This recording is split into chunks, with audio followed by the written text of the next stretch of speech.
gostaria inicialmente de agradecer o convite que foi formulado para estar aqui participando desse evento e principalmente por estar iniciando esse evento tão importante na pessoa do Ney Ribas, né, eu sou nosso presidente do Observatório Social do Brasil, também ao Edson Campanholo, que é o presidente diretor-geral aqui do sistema FIEP, né, ele está aqui presente conosco também, e sempre atuando, né, tanto o Ney quanto Edson Campanholo, atuando em todas as demandas em prol de um Brasil melhor, de um Brasil mais justo, nós temos, né, condições melhores para as empresas, para nossos cidadãos, que é o espírito representado por todos que falarão nesse painel e nesse evento.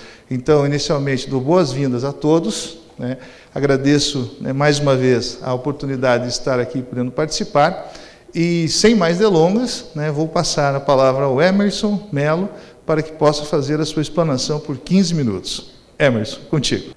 É sempre um prazer poder falar sobre compliance no Brasil, principalmente nos últimos 5 anos. Né? Claro que se a gente falar dos últimos 3 anos é um pouco mais intenso, mas para mim tem sido muito gratificante poder ajudar as empresas e ajudar a sociedade em executar atividades ou executar processos, transações de uma forma mais limpa, né? Contribuir para que os seus processos estejam sendo construídos de forma ética, dentro de uma conduta ou dentro dos padrões de conduta ética.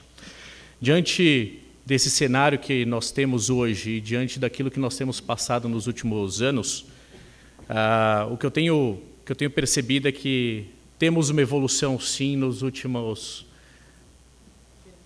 Obrigado. Temos uma evolução significativa aqui na maturidade de compliance do Brasil.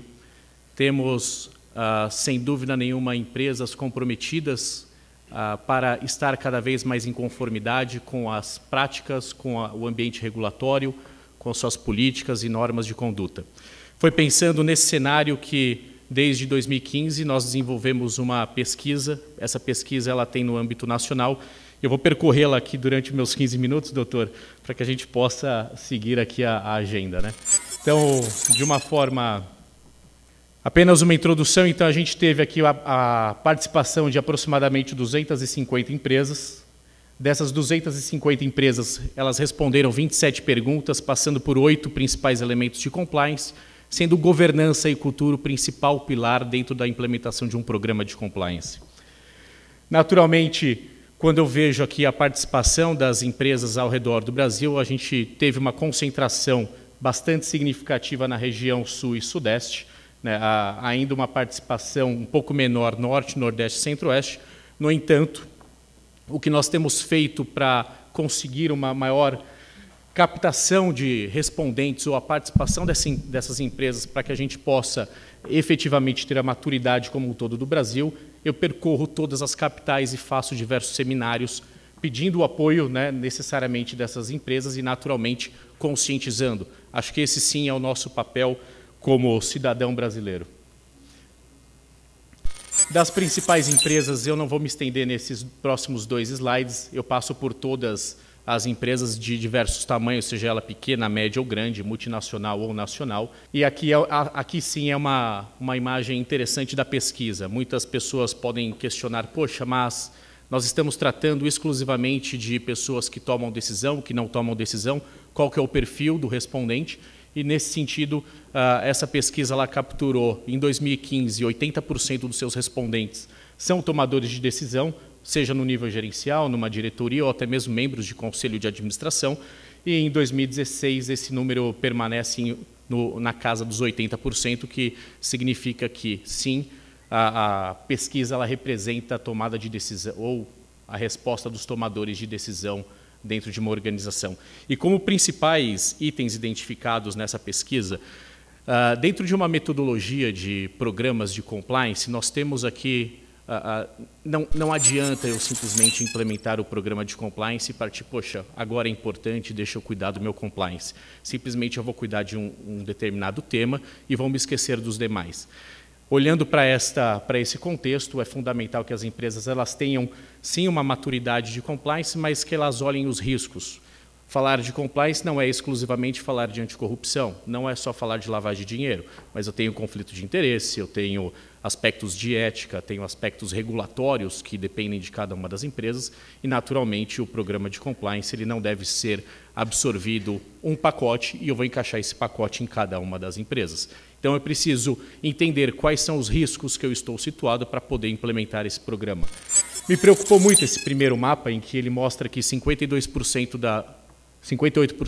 das empresas conhecem seus riscos, no entanto, 42% delas dizem sequer conhecer. Isso me preocupa.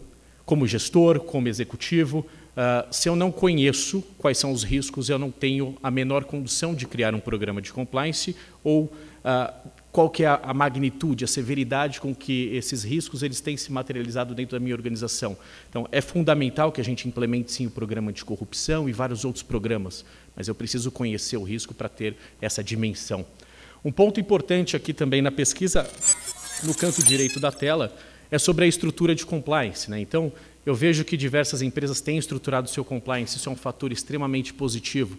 No entanto, quando eu vejo as estruturas, elas não permitem ainda ela não é independente, não é autônoma. Então, é muito similar que para cada um dos senhores e senhoras eu estabelecesse que serão responsáveis por implementar um programa de compliance hoje, mas que vocês não terão recurso suficiente para implementá-lo. Ou seja, eu dou a responsabilidade, mas eu não entrego os meios, né, para que vocês possam desenvolvê-los. E essa pesquisa ela percebeu que 44% das empresas não possuem uma estrutura de compliance 100% dedicada para esta função, e daquelas que possuem, 52% mencionaram não possuir recursos adequados para executar as atividades, né? E daquelas ainda que disseram possuir uma estrutura, possuir recursos adequados, afirmaram não possuir autonomia e independência para executar a função. Ou seja, nós temos sim uma informação importante de que o Brasil ele está evoluindo, né? Os executivos estão percebendo cada vez mais que ter um programa de compliance, que cuidar da ética e da conduta é fundamental para o negócio. Mas nós temos ainda um longo caminho pela frente. Passando para a próxima tela, onde a gente fala do terceiro elemento de compliance de estabelecimento de políticas, aqui eu faço um destaque à existência ou não de códigos de conduta. A pergunta em que nós fizemos nessa pesquisa, nesse diagnóstico, foi: poxa, ok, nós estamos falando já, se considerar o projeto de lei anticorrupção desde 2010, mas nós temos diversos outros mecanismos de compliance, diversos outros mecanismos de governança corporativa, a qual ética e conduta faz parte. E quando eu olho o resultado dessa pesquisa, eu vejo que 17% das empresas não possuem ainda um código de conduta ou um código de ética e conduta. Isso sim é preocupante, né? Eu preciso definir alguns padrões ou definir a forma como eu quero me relacionar, seja dentro da minha empresa ou com os meus clientes, os meus fornecedores e parceiros de negócio.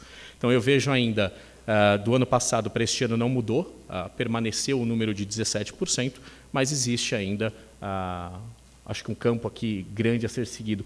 E como contraponto, eu vejo que qualquer programa de compliance você precisa ter também medida disciplinar, né? Não adianta você estabelecer as regras meramente e deixar que alguém, na sua mera condição de cidadão e seguindo a sua própria ética, entenda que ele vai se punir.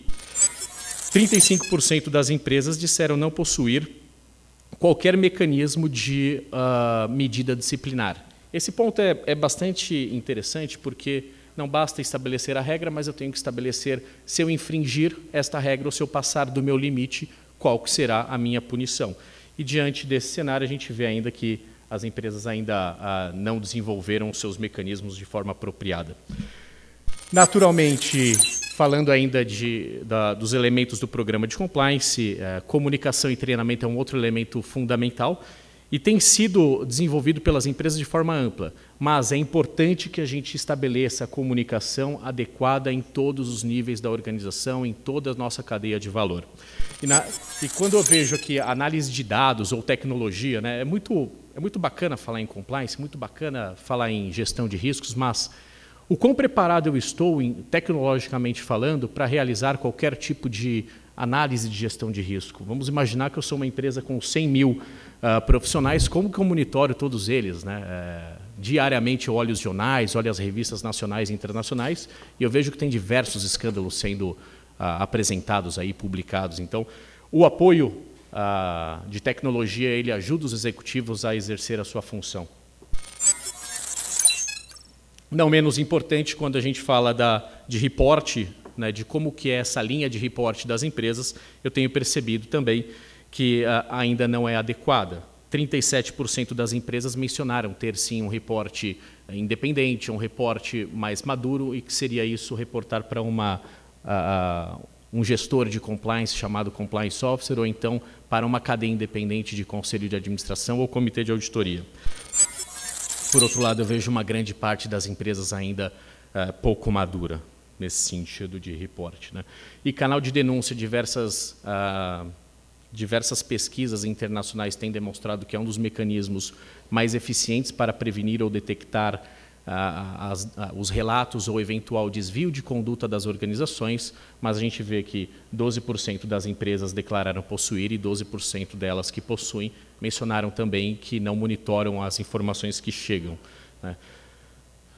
Em relação à maturidade do ambiente de compliance, acho que vale a pena só fazer um paralelo anterior a isso, é que se a gente olhar meramente para a maturidade do programa de compliance, a maturidade das empresas brasileiras, e aqui eu estou falando com o viés da pesquisa Maturidade de Compliance, eu percebo que não houve, olhando apenas a estatística, que não houve uma alteração na posição. Se nós compararmos aqui numa escala de 1 a 5, que não houve qualquer alteração.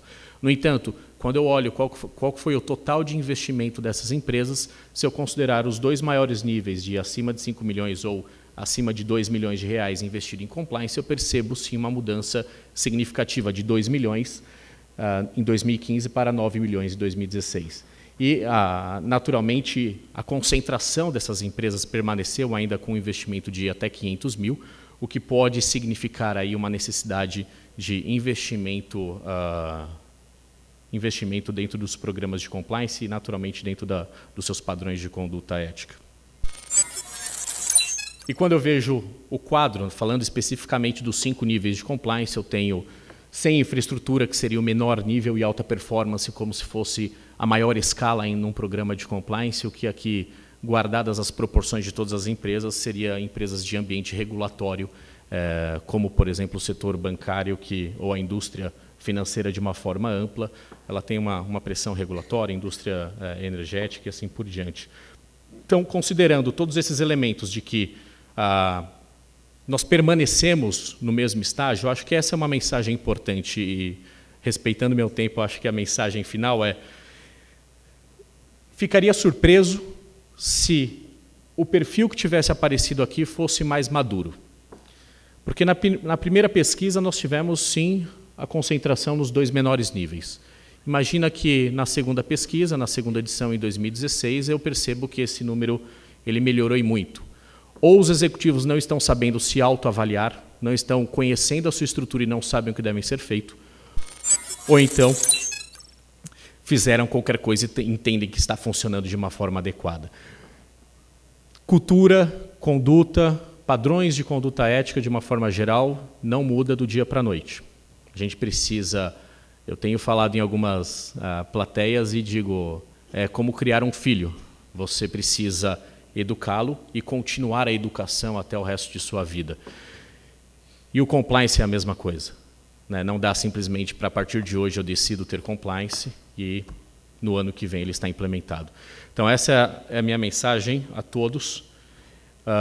Temos, sim, acho que executivos muito preocupados com o programa de compliance, muito preocupados com essa nova era, e eu tenho certeza, tenho a absoluta certeza de que os próximos dias serão muito melhores aí para os executivos e que nós fazemos parte de um momento importante para o Brasil e, sem dúvida nenhuma, seremos protagonistas aí dessa nova era. Obrigado, doutor.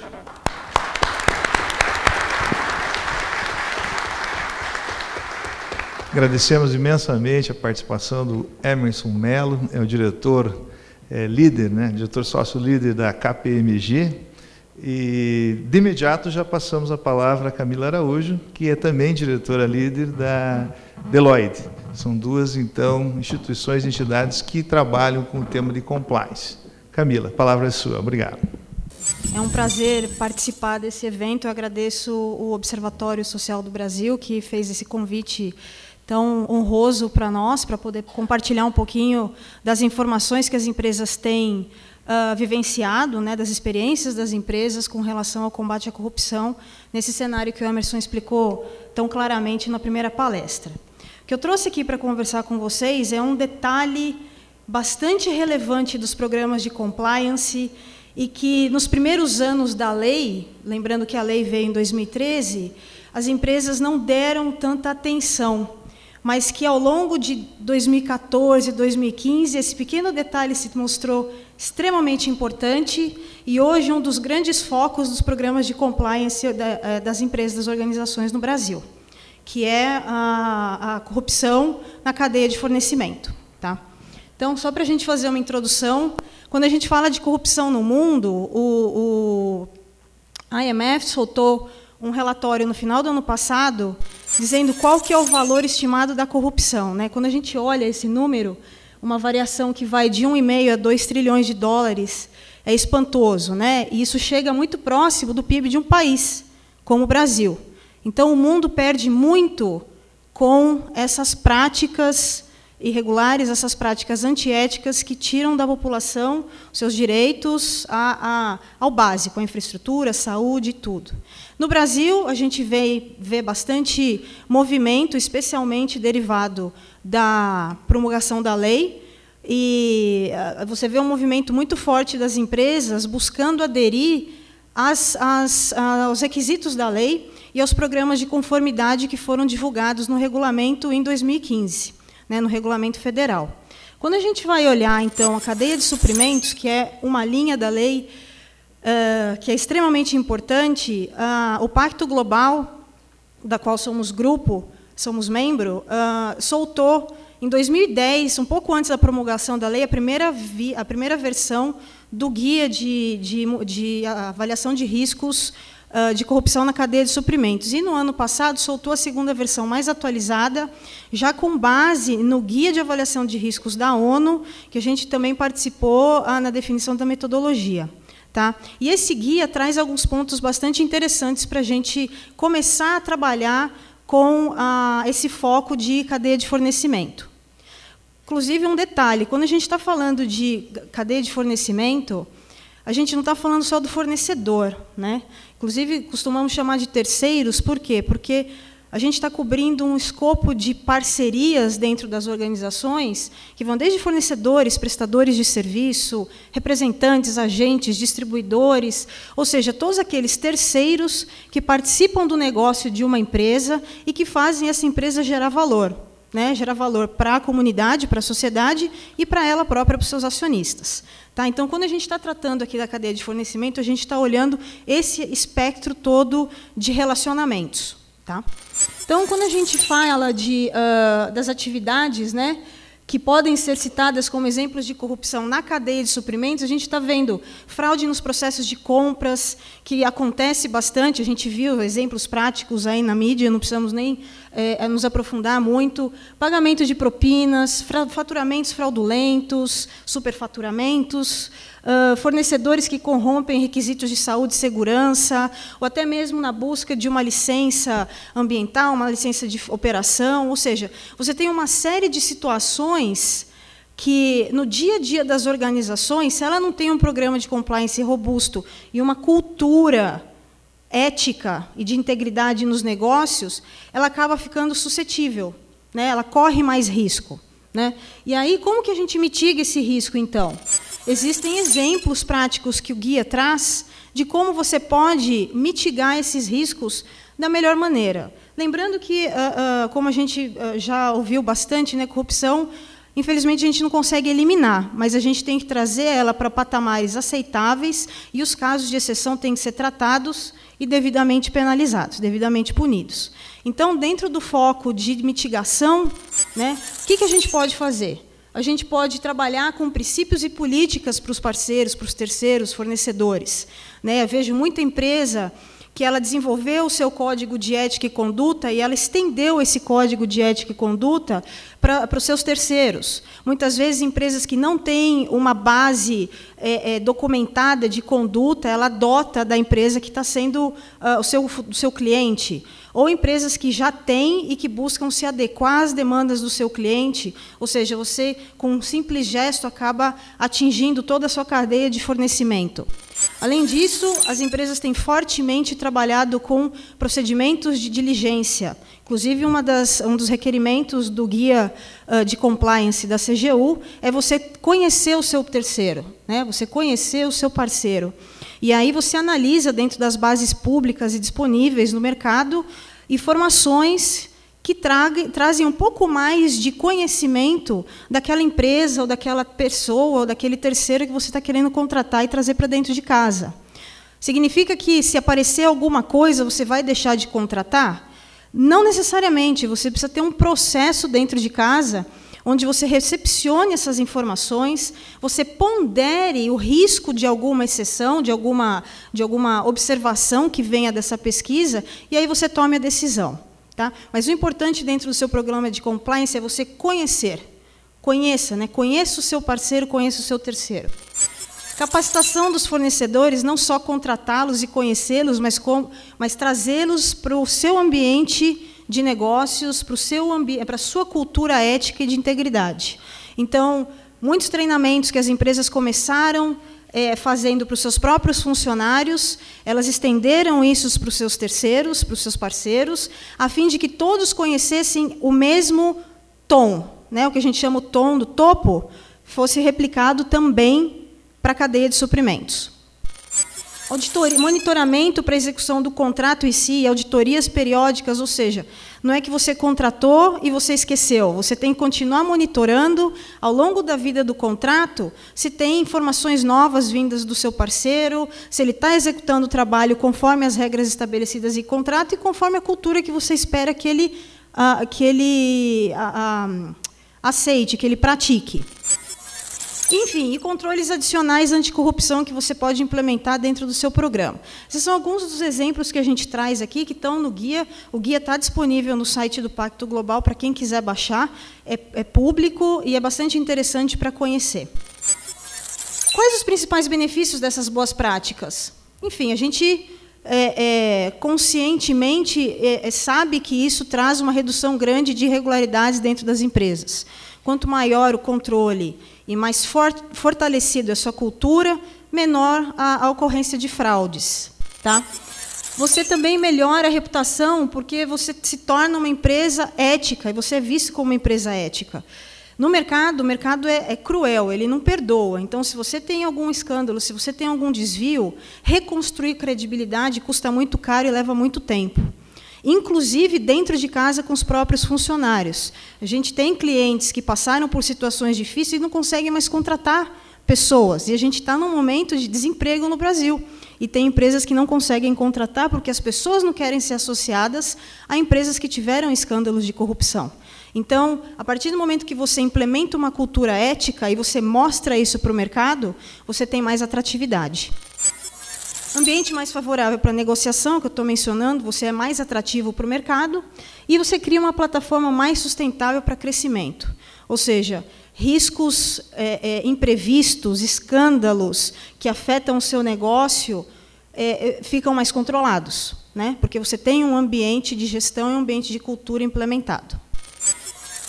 Aí o guia ele traz o seguinte, ele traz 3 grandes tópicos que vocês podem se basear para fazer um trabalho dentro de casa. Desde a avaliação de riscos de corrupção na cadeia, como a relação custo-benefício, o que você vai implementar considerando o seu ambiente de negócios.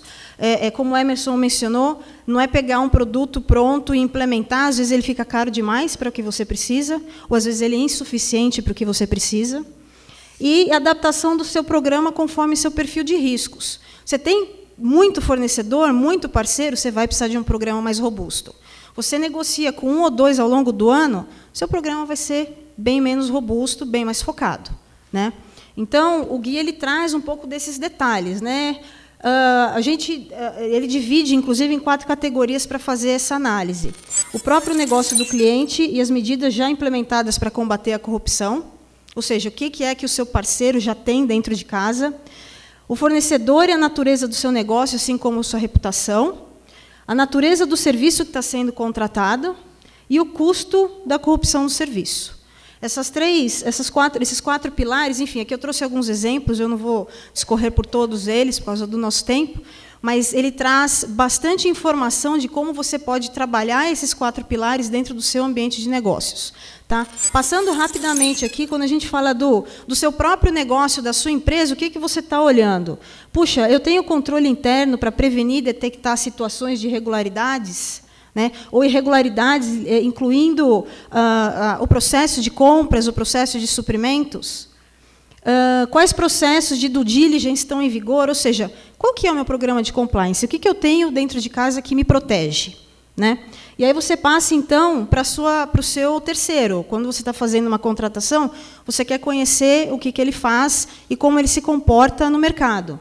Então, puxa, qual que é o tamanho dele, onde que ele está localizado, quais são os principais clientes desse fornecedor, como é que está a reputação dele em termos de integridade e conduta ética, quem que me indicou esse fornecedor, eu já tenho ele numa base, eu conheço, foi indicação, de quem veio a indicação. Né? Então, você faz um screening do fornecedor para iniciar o processo de contratação. Além disso, você vai ver qual que é o serviço que está sendo contratado, ou produto que está sendo comprado, enfim. Qual que é a natureza do serviço, qual que é o tamanho do contrato, por quê? A depender de valores, a depender da expressão, da representatividade desse contrato, o seu processo de diligência vai ser mais robusto do que uma compra, uma contratação spot, uma contratação singular de pouco valor. Tá? Então, você olha envolvimento entre várias faturas e pagamentos ao longo de tempo, então você pega um comportamento do fornecedor, enfim, você tem uma série de ferramentas que te ajudam a fazer essa boa avaliação.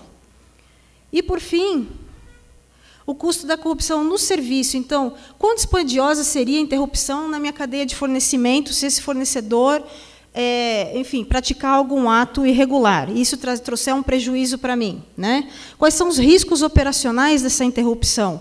Então, aí você simula e você, vamos dizer, estimula situações de crise, para ver quanto que isso vai me custar. Então, vale mesmo a pena contratar alguém que está com a ficha meio mais ou menos, ou é melhor investir um pouco mais em alguém que a gente sabe que não vai te trazer problemas de cunho ético, de cunho de integridade, né? Então, o guia ele traz essa série de questionamentos e te propõe meios de chegar a uma conclusão, né? A tomar uma decisão. Te recomenda criar, então, um framework para tomada de decisão dentro da companhia. É bastante interessante. Além disso, quando você está falando de governança de terceiros, eu diria que a parte de avaliação de riscos ela é uma das frentes que você pode fazer ou que você pode trabalhar num ambiente, num espectro muito grande de gestão desse relacionamento, né? Aqui eu trouxe alguns exemplos do framework da Deloitte, do que você olha, desde a parte de estratégia, diligência, as auditorias contínuas, o compliance do contrato, a gestão por ferramentas específicas, monitoramento de crises. Muitas vezes você tem um fornecedor que não é só local, ele é mundial e tem coisas acontecendo em outras partes do mundo que são importantes para você tomar conhecimento. Então, você tem uma série de ferramentas que você pode usar para fazer a melhor gestão desse relacionamento com esse seu terceiro. E por que isso? Porque estamos todos preocupados em aderir, né? Aderir à lei, aderir às melhores práticas, ser bem reconhecido no mercado e mudar um pouco de uma cultura que, infelizmente, acabou se mostrando no Brasil bastante prejudicial, né? E eu acho que a gente está num momento, como o Emerson falou, de recuperação e de provar que o país é melhor que isso, né? Enfim, tudo que vem, todas as bibliografias que estão sendo divulgadas no mercado são positivas e ajudam as organizações a fazer a sua parte. Né? Eu acho que todos estamos aqui buscando a mesma coisa. Muito obrigada. Agradecendo a Camila Araújo pela fala que fez aqui no nosso primeiro Congresso Pacto pelo Brasil, né? E já parabenizando os organizadores do evento pelo acerto na temática calamidades e eficiência da gestão pública. Realmente vivemos um momento de viragem em relação ao tema da gestão pública, de suma importância para todos nós, e precisamos atender justamente as calamidades. E o setor privado tem muito a nos oferecer, porque, em que pese não esteja diretamente dentro do setor público, é com ele que o setor público se relaciona, a gestão pública está relacionada com ele, e ele pode fazer muito pela gestão pública. E todos podemos fazer muito pela gestão pública, pela gestão do que é nosso.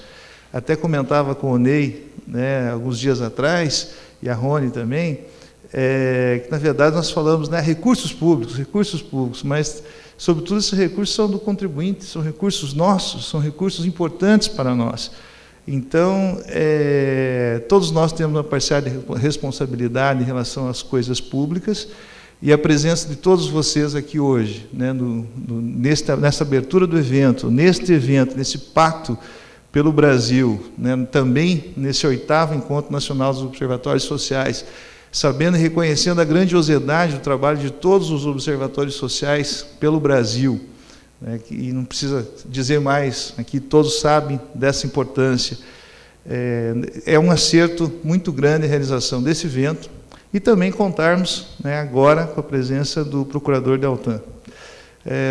Pude a oportunidade de trabalharmos indiretamente desde 2003 na famosa Operação do Banestado, as contas CC5. Eu era juiz criminal em Foz do Iguaçu naquela época, e nos últimos 3 anos temos estados mais próximos e ele trabalhando diretamente como coordenador da força-tarefa da Operação Lava Jato, juntamente com mais 12 procuradores da República.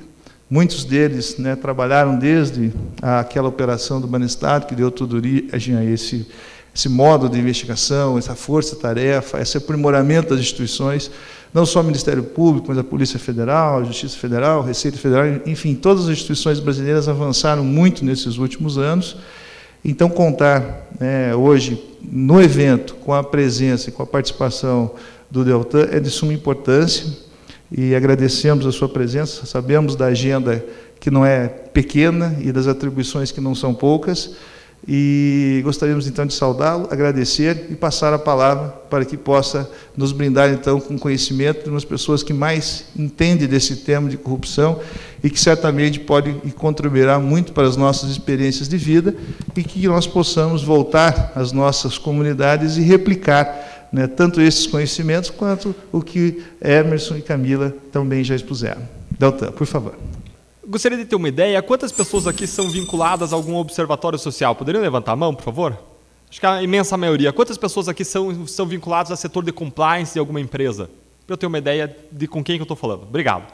Bom, meu objetivo aqui hoje é tratar sobre calamidade em empresas. E eu vou começar citando 2 exemplos de calamidade de empresas. No primeiro caso, era uma empresa gigante brasileira, a maior empresa na época no Brasil, em valor de patrimônio, uma das maiores do mundo, e vejam que essa empresa tinha desviado de todos os contratos dela 3%. 3% para pagamento de propinas. E ela não percebia isso. Agora é muito pior do que isso, porque 3% era destinado apenas para o pagamento de propinas. Quem paga a propina não paga a propina de graça, paga para obter um benefício econômico que também sai do nosso bolso. O prejuízo que aquela empresa enfeitou foi muito maior. Essa empresa, como vocês sabem, é a Petrobras, e apenas em um dos contratos, uma auditoria que verificou entradas e saídas, valores, o valor do contrato, o valor que um fornecedor, uma empresa que tinha contratado com a Petrobras, tinha ofertado para receber e construir uma obra. E o valor dos gastos daquela empresa, e o que se descobriu foi que, analisando uma amostra de cerca de 1,4 bilhões de reais, o superfaturamento estava em torno de quase 50%, 600 e poucos milhões de reais. Vejam que aquela empresa pública, que tem o nosso dinheiro, estava sendo roubada em quase 50% do que ela estava gastando para fazer uma obra. Isso é calamidade. Agora, ao mesmo tempo que eu reconheço a calamidade, vamos conversar um pouco sobre os controles internos dessa empresa. E eu recordo que quando o caso começou, o caso Lava Jato começou, nós tínhamos uma operação de lavagem de dinheiro, uma operação que apurava, investigava a lavagem de dinheiro de 4 organizações criminosas lideradas por doleiros. De repente, ele descobriu um pontinho de indicativos de corrupção, passamos a investigar aqueles indicativos de corrupção, chegamos a Paulo Roberto Costa e, até esse momento, nós tínhamos prova de lavagem de dinheiro oriunda de corrupção. E a gente tinha uma vantagem estratégica. Para você acusar a lavagem de dinheiro, você não precisa acusar a corrupção em si, basta você acusar, você ter prova da lavagem, dos mecanismos de ocultação, e você precisa, em relação à corrupção, apenas fortes indícios, ou seja, menos prova do que você precisaria para acusar a própria corrupção. E, é claro, nós queríamos a prova da corrupção, e nós fomos atrás da prova da corrupção. E uma das primeiras coisas que eu fiz foi me reunir com um grupo de advogados da Petrobras. E eles vieram a Curitiba, sentaram na mesa, e eu expus os problemas, e eles viraram para mim e falaram: olha, Deltan, desde que esse caso veio à tona, nós colocamos um grupo de pessoas dentro de um escritório para olhar aquele contrato de trás para frente, um contrato da refinaria de Abreu e Lima. E essas pessoas especializadas olharam esse contrato de trás para frente em várias pessoas, e a conclusão a que nós chegamos é: não existe corrupção dentro da Petrobras. Todo o contrato é auditado não só internamente, mas também externamente por uma empresa independente e respeitável, e não tem como existir corrupção dentro da Petrobras.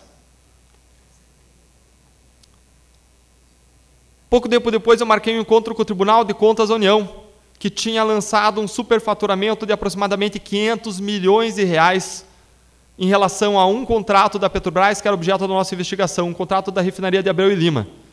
E eu fui me reunir com um auditor do Tribunal de Contas da União, uma pessoa muito capacitada, e ele falou: Deltan, a gente lançou mesmo isso, mas eu tenho uma notícia ruim para te contar. Para cada item de superfaturamento que a gente aponta, existem 20 advogados e contadores altamente preparados para apresentar N justificativas e mostrar que aquele valor era devido.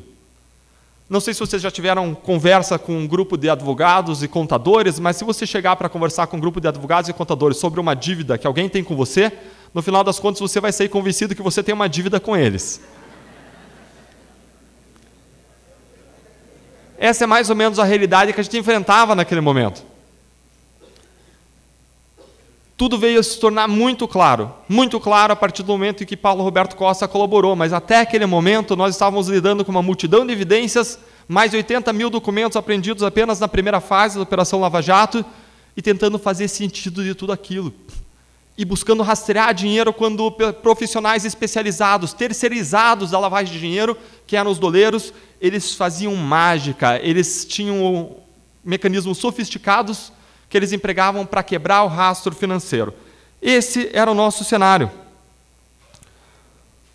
Outro cenário de calamidade dentro de uma empresa. Uma grande empresa brasileira, uma campeã nacional, reconhecida como uma empresa em relação a muitos tinham orgulho. Muitos de nós tínhamos orgulho dessa empresa. Essa empresa passou a ser investigada por indicativos de lavagem de dinheiro e negou tudo. Pelo contrário, o que existiam eram abusos. Investigações abusivas que estavam perseguindo a empresa. Foi isso que os advogados declararam. Essa empresa passou a ser investigada mais e mais, passou a sofrer novas e novas buscas e apreensões, e os advogados continuavam apontando uma série de abusos nas investigações, uma cooperação internacional, segundo eles, fraudulenta, que buscava fazer, nas palavras dele, uma entrada selvagem no Brasil de documentos estrangeiros. Na nossa coletiva em que nós mostramos provas de corrupção e lavagem de dinheiro, os advogados da empresa fizeram em seguida uma coletiva, falando que a nossa atuação tinha sido midiática, e que nós estávamos atacando a empresa sem justificativa. Nós estamos conversando aqui sobre compliance nas empresas, sobre mecanismos para evitar que a corrupção aconteça, mas o que nós descobrimos nessa empresa é que existia um esquema, um sistema, um setor de anti-compliance. Por incrível que pareça, tinha um setor de compliance dentro da empresa. Até curioso que numa das audiências, antes dessa empresa vir a colaborar com a justiça, foi ouvida uma pessoa desse setor de compliance, não do anti-compliance, e a pessoa do setor de compliance falou: não, olha, tudo é verificado e tudo é regular, E nós perguntamos, eu estava lá, eu perguntei para a pessoa, escuta, e os pagamentos no exterior? E os pagamentos por essas empresas offshore na conta dos funcionários da Petrobras, o que você tem a dizer sobre isso? E ela respondeu, não, isso a gente não olhou. Mas e depois que as investigações vieram à tona, vocês não foram olhar isso, examinar e fazer as perguntas dentro da empresa sobre a que se referiam esses pagamentos no exterior, nas contas dos funcionários da Petrobras? Ela falou, não, isso não está dentro do escopo da nossa atuação do compliance. E quem que define o escopo? Ah, os chefes, os diretores da empresa, o presidente, vice-presidente, diretores da empresa definem o escopo. Era muito mais grave do que a ausência de um setor de compliance.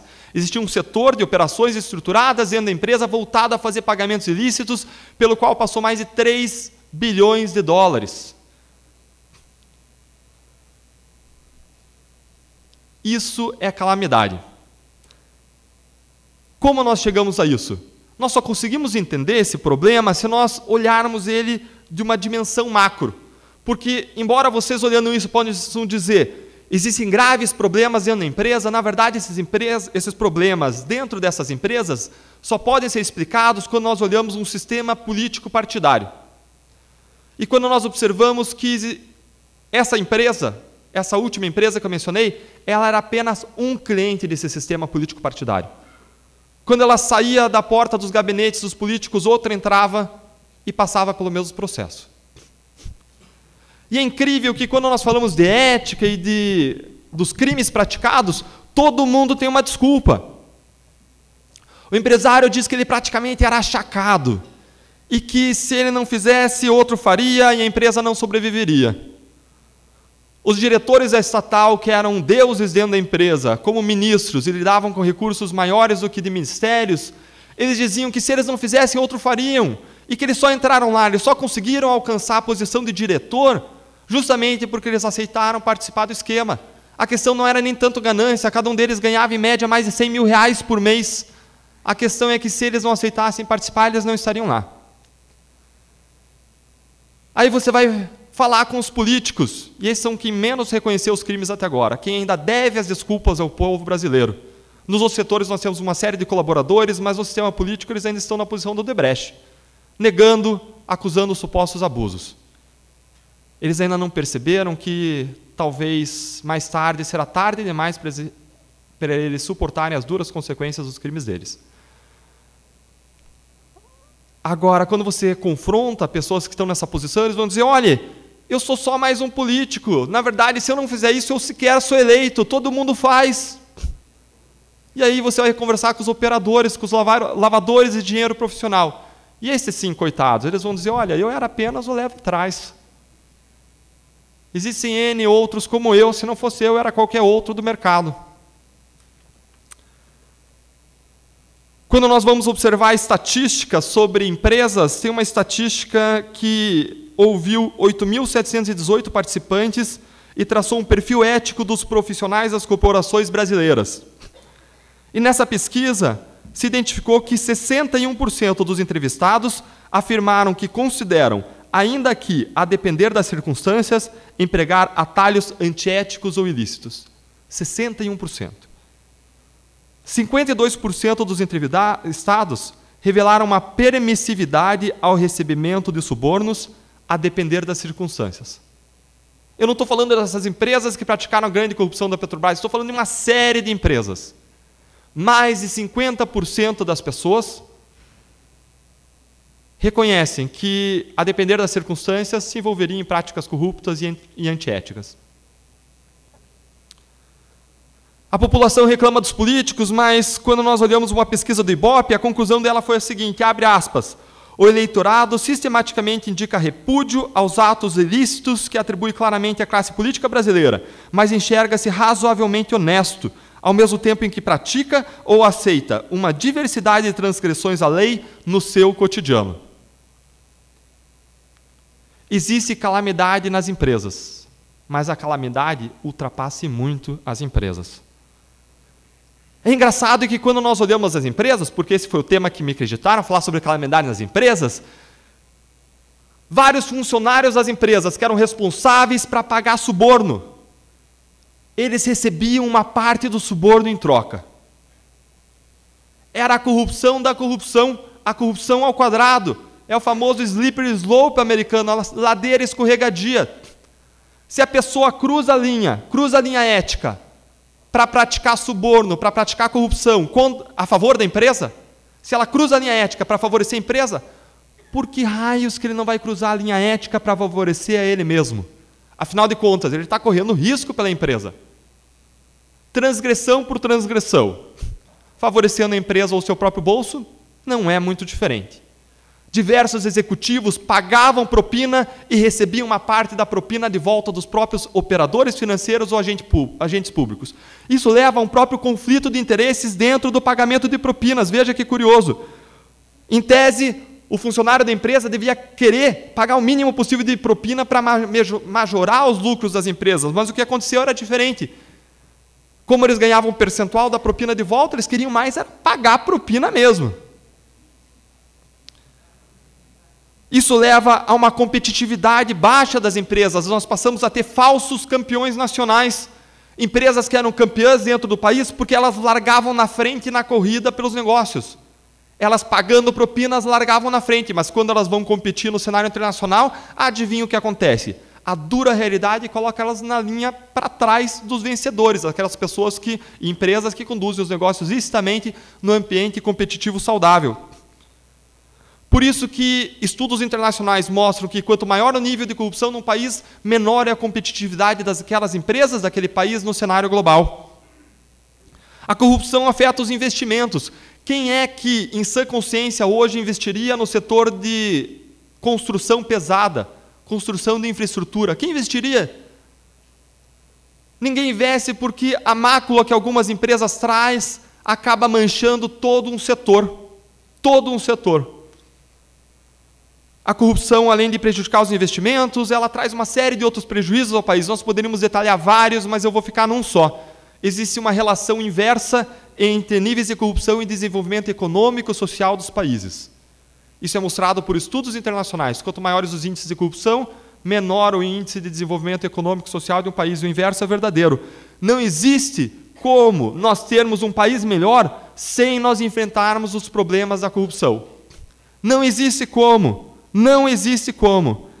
E a corrupção traz calamidade para dentro das empresas, traz risco de imagem, risco de disrupção nos negócios, porque agora, por exemplo, nessas grandes empresas, vários dos seus executivos que têm todo o conhecimento dos negócios na mente, estão sendo afastados, presos, retirados de dentro da empresa, quebrando a linha dos negócios. A corrupção traz ainda risco para os próprios negócios com outras empresas, porque ninguém quer esse risco de imagem, ninguém quer se relacionar com corruptos. A corrupção traz riscos de investimentos, como nós comentamos. E eu sei que eu já estourei meu tempo, então eu vou direto. Eu sei que não me é atribuído falar sobre solução, mas eu não vou resistir à tentação. Eu não gosto de trazer o problema sem trazer uma luz no final do túnel, e que essa luz no final do túnel não seja um trem.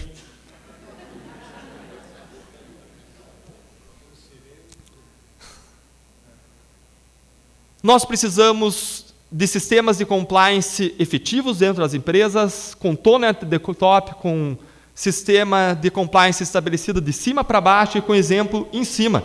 Vejam que depois dos escândalos de corrupção, passou a assumir como presidente da Petrobras um presidente que agora está implicado nas delações. Nós precisamos estabelecer de cima para baixo sistemas de compliance que funcionem e precisamos mais ainda incentivar os sistemas de compliance quando hoje nós não temos um grande incentivo. O empresário é alguém extremamente pragmático. Ele só adota um sistema de compliance se ele valer a pena economicamente. Por isso que a melhor propaganda de compliance é a propaganda de um ex-vice-procurador-geral americano, em que ele fala que se você acha compliance caro, empresário, tente o não compliance. E você vai ver como ele é muito mais caro. Porque é assim que pensa o homem de negócios. Para que isso aconteça, nós precisamos tratar na nossa legislação entre compliance e dar um desconto para as empresas. Quando existir uma corrupção praticada pelas empresas e ela estiver sujeita a multas, nós precisamos de um desconto significativo para as empresas que tiverem um sistema de compliance bom, para incentivar elas a terem. Hoje o desconto é de coisa de 4% no Brasil, quando nos Estados Unidos esse desconto chega a 50%.